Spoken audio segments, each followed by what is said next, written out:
So, you downloaded Path of Exile 2, booted it up, made a character, started playing, and quickly realized what exactly you're getting yourself into. Yeah, this ain't no Diablo 4. In this video, I'm going to be sharing with you everything I think you'll actually want to know before diving into the game headfirst and figuring things out for yourself without overwhelming you with tons of information that'll only come online after you've already put in like 30 hours. Don't worry, this won't be a 2-hour lecture. Before we jump in, just a friendly reminder that if you enjoy my content, subscribing to the channel is free, and you can always unsubscribe if you get tired of me. I won't take it personally. Mostly. So I'm going to be doing this by going through a bunch of tips, starting with the most obvious and general stuff and working our way towards the more obscure things that really ought to be explained in game. Starting with tip number 1. Actually read the tutorial messages. Look, I know this is super obvious, but the tutorial messages are there for a reason, and if you skip them, well, it's no wonder you're watching this video. The tutorial does go over some basic stuff that you absolutely need to know, like how to equip skill gems and make them stronger, but I'll go into that more in depth a bit later. Tip number 2. Choose the right control scheme for you. There are 3 different control schemes you can go for when playing this on PC. The classic point-and-click method familiar to Diablo and PoE 1 players is tried and true. The new WASD layout is super comfortable if not immediately intuitive, and yes, I refuse to pronounce it as WASD like a lunatic, and lastly, you can use a controller, which honestly I think is being slept on. It's super comfy, plays really well, and the UI on controller is just much cleaner in my opinion. The biggest trade-off is that inventory management is a huge step down compared to using mouse and keyboard, so I like to just dump things in my stash on controller and sort through it all later. Anyways, finding the right control setup for you is really important, as that'll just completely define the basis for your whole PoE 2 experience.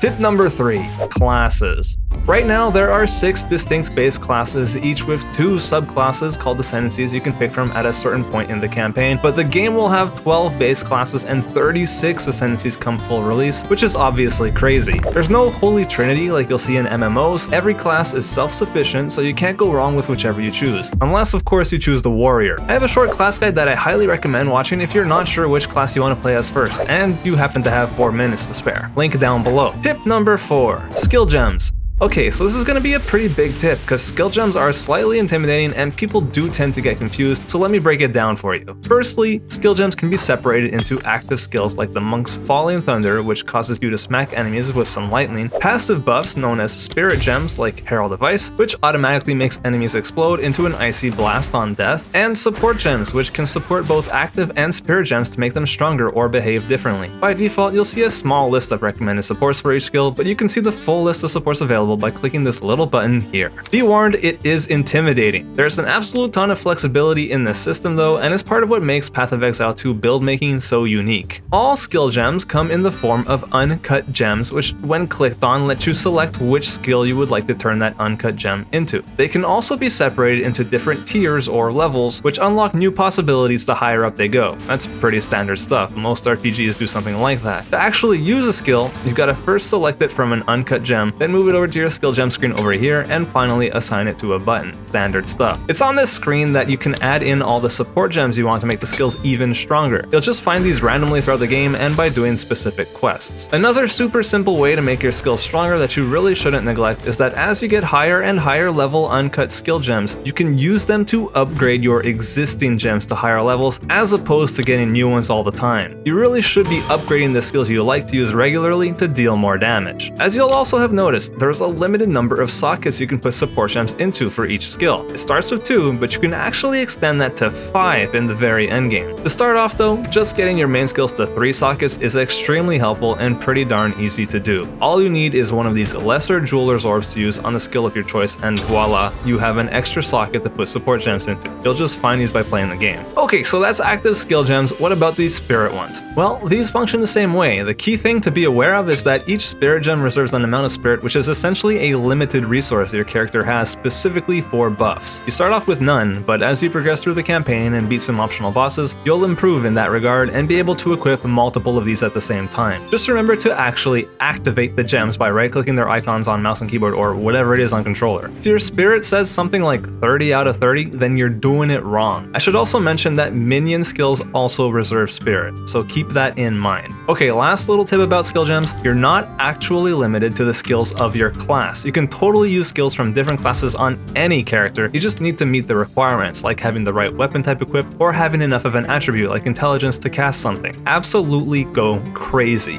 Moving on to some more rapid fire tips, starting with tip number 5. Dodge roll out of attacks. Look, this is obvious to most, but seriously, a lot of damage can be avoided by just not getting hit. Now, dodge roll doesn't give you complete immunity, so you gotta be careful with it, but you definitely need to be using it to get out of the way of hard-hitting attacks, especially from bosses. Plus, if you're completely surrounded, you can use it to knock smaller enemies around a little bit and get out of a sticky situation. Super important. Tip number 6, checkpoints. PoE 2's campaign zones are surprisingly huge, which is cool in the sense of, oh wow, so big, but it has the trade-off of, holy shit, where am I supposed to go? There is so much backtracking, and actually what the hell were they thinking? But look, whenever you find one of these little blue pillars, you can click on it to teleport to others you've already found in the area. This is a huge time saver, and you really ought to be using it during your campaign playthrough. Bonus tip, if you're like getting stuck at a boss and unable to progress, you can reset zones and farm them until you're stronger and want to come back. Just right-click the zone entrance or the waypoint button thing on the map screen, and you'll have the option to create a new instance which will load a whole new entire zone for you to farm. You can do this over and over and even farm bosses you fought earlier for loot if you feel like it. Tip number 7, optional quests. The campaign has a bunch of optional quests that typically involve killing bosses in zones you have to keep an eye out for, otherwise you might miss them. These optional quests can provide you with really important bonuses like permanent increases to your elemental resistances, more maximum spirit so you can have extra buffs on you at the same time, and even flat out extra passive skill points on the tree. Which, yeah, that's coming up, don't worry. These are really worth going out of your way for, and thankfully whenever you open up your quest log map thing, you can actually see where these optional quests are by looking at the various light beige icons and reading their second line of text telling you which zone they're hiding in. If the icon is gray, that means you already did it. Also, in the bottom right corner of these icons, it actually shows what the bonus is at a glance. Now, real talk, I seriously hope the devs decide to make this a lot easier to see at a glance. I don't know about you, but light beige and faded gray are like basically the same color when the icons are this freaking small, right? If you're in the future and this has been improved, leave a comment down below and let me know what they did and if it's any good. Tip number 8, the passive skill tree. Alright, you've all seen it, the giant web of nodes that is either love at first sight or, you know, the opposite of that. If you're in the camp that likes this sort of stuff, then great. If not, let me just say that it's not that bad. Like, it's bad, don't get me wrong, but it's not that bad. So how should you go about this? Well, in my professional opinion, don't stress about it too much early on. Focus on things that make sense for your character. If you're playing a spellcaster, then you'll want to focus on putting points into nodes that will make you deal more damage with spells. Now that can mean a variety of things, like generic spell damage, elemental damage, or things like spell crit, and so much more. Look, the way you figure this out is by looking at the tags on your skills. If your favorite skill says something like AoE, melee, and lightning, and the tags up here, or even quarterstaff for the weapon type, then those are the terms you want to focus on in your passive tree, and also your weapon while we're at it. To help you find them, there's this handy search field up here that you can type in the tag like lightning, and all of the lightning nodes will be highlighted for you, and you can then plan accordingly. Also, I should mention you can hover over a node and hold shift to show you what kind of positive changes that node will have on your skills, which might stop you from making a bad choice. As far as defenses go on the tree, a good rule of thumb is that if you're a witch or a sorceress, grab energy shield nodes. If you're a ranger, grab evasion nodes. If you're a monk, go for a mix of evasion and energy shield. Likewise, if you're a mercenary, then you're looking at armor and evasion, and if you're a warrior, then you'll want to stack a bunch of armor. It's also not a bad idea to have some sort of life regain mechanic on the tree, so you're not entirely relying on your flasks to stay alive. These can come in the form of life regeneration, leech, or life gain per enemy killed. Did I mention you can respec your points if you ever change your mind? Just go talk to certain NPCs in town and they'll give you the option to do that for a small gold fee, which shouldn't be too costly if you're not constantly trying out new things. Tip number 9, flasks. Thank goodness flasks are so simple in PoE 2. Just make sure these are always updated to the strongest ones you can get at any given point in your playthrough. Keep an eye out for this witch's hut in Act 1 for a nice little reward. Fun fact, you can also refill your flasks at the well in town in case you ever run out. Also, it's not a bad idea to turn them into magic items to make them a little bit stronger, which, yeah, let's talk about that. Tip number 10, crafting. Okay, so crafting in PoE 2 is actually really straightforward and honestly easy to do and worth understanding to have a bit of an easier time getting decent gear while leveling. Before I can actually explain it though, I should really go over how items work in this game. First things first, all of your items can come in 4 different rarities. You've got normal, which are your basic white items with no extra modifiers. Then you've got magic items, which are the blue ones that can have up to 2 extra mods on them. Third, we've got rares, which are the yellow ones. These can have up to 6 extra modifiers on them. And finally, we've got uniques, which are actually not necessarily more powerful than rares. They just do something, well, unique to sort of break the normal rules that items have. Some of them can be extremely powerful and valuable, like this belt called Ingenuity, but most of them are actually kind of a letdown to identify and mostly only useful for leveling new characters more quickly, which honestly can be pretty dang fun.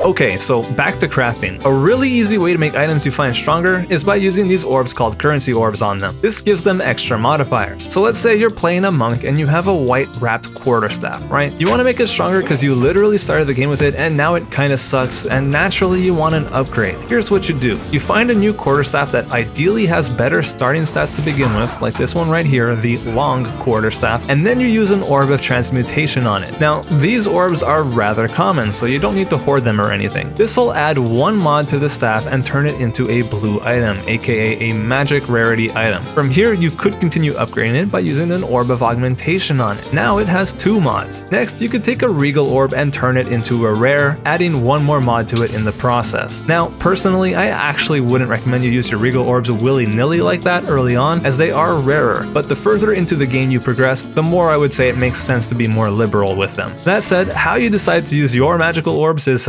between you and them. Another facet of crafting that can be done easily is to add sockets to your equipment and then put in runes, which can add an extra little mod on top of everything else, like extra resistances or more damage on a weapon. Super simple, just use an artificer's orb on your item and throw in one of these runes you've been hoarding. If you don't have any artificer's orbs, you can make them yourself by salvaging items with sockets once you've helped out a certain blacksmith with a little side quest. Crafting can be taken even further, but honestly, this is all you'll really need to think about doing early on. Experiment with the various orbs you find and have fun making your gear stronger. Now, before I move on to tip number 11, it's time for a message from this video's sponsor, iHeartRMT. Are you tired of having crap gear? Is your currency tab emptier than your mother-in-law's soul? Yeehaw! Well then, come on down to iHeartRMT.cringe, where we sell you all the best currencies at the lowest prices so you can show off the massive size of your... Guys, no, RMT is bad. Don't Google it, don't fall for the ads you see, and Christ, stop sending me sponsorship opportunities for your shady ass websites. Anyways, let's get back on track with tip number 11. Good gear. What makes an item good? Well, this is really tricky to sum up quickly, but I'll do my best to help you identify items that are good enough for you. First, it's important to know that just because an item is rare or yellow doesn't mean it's necessarily better than a blue one. You gotta look at the stats. Let's start with armors and like amulets and stuff, since that's kind of the easiest and most generic. For pretty much all of these slots, you're going to want to find items that have life on them, elemental resistances, and then either armor, evasion, or energy shield, depending on what class you're playing. That said, if you find an item with a lot of life and resistances and it's got armor, but you're like playing a monk, don't be afraid to put it on anyways if it's otherwise an upgrade and you actually meet the stat requirements for it. Boots are special. You really want movement speed on them. Like, you're gonna feel hella slow if you don't have this. Check your vendors often until you find a pair with 10% move speed on them, and then keep your eyes out for even more.